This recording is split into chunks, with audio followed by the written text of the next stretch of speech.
ಕೇರಳದಲ್ಲಿ ಮೆದುಳು ತಿನ್ನುವ ಅಮೀಬಾ ನೆಗ್ಲೇರಿಯಾ ಫೌಲೇರಿಯಾದಿಂದ ಉಂಟಾಗಿರುವ ಅಮೀಬಿಕ್ ಮೆನ್ಸಿಗೋ ಎನ್ಸೆಫಾಲಿಟಿಸ್ ಪ್ರಕರಣಗಳು ಕಂಡುಬಂದಿರುವ ಹಿನ್ನೆಲೆಯಲ್ಲಿ ರಾಜ್ಯದ ಶಬರಿಮಲೆ ಯಾತ್ರಿಕರಿಗೆ ರಾಜ್ಯದ ಆರೋಗ್ಯ ಇಲಾಖೆ ಸಲಹಾ ಮಾರ್ಗಸೂಚಿಯನ್ನು ಹೊರಡಿಸಿದೆ.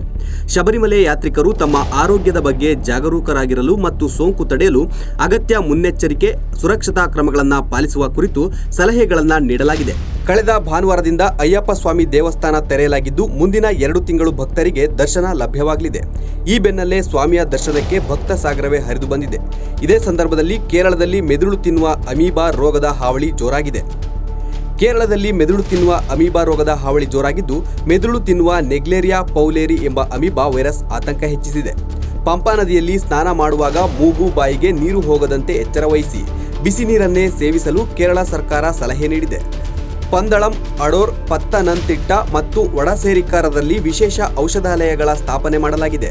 ಸುರಕ್ಷಿತ ನೀರಿನ ಪದ್ಧತಿಗಳನ್ನು ಅನುಸರಿಸಲು ಭಕ್ತರಿಗೆ ಸೂಚನೆ ನೀಡಲಾಗಿದೆ. ಪಂಪಾ ನದಿಯಿಂದ ಶಬರಿಮಲೆಗೆ ತೆರಳುವವರು ಉಸಿರಾಟ, ಹೃದಯ ಸಂಬಂಧಿ ಸಮಸ್ಯೆ ಇದ್ದರೆ ಆರೋಗ್ಯ ತಪಾಸಣೆ ಮಾಡಿಸಿಕೊಳ್ಳಲು ಸಲಹೆ ನೀಡಲಾಗಿದೆ.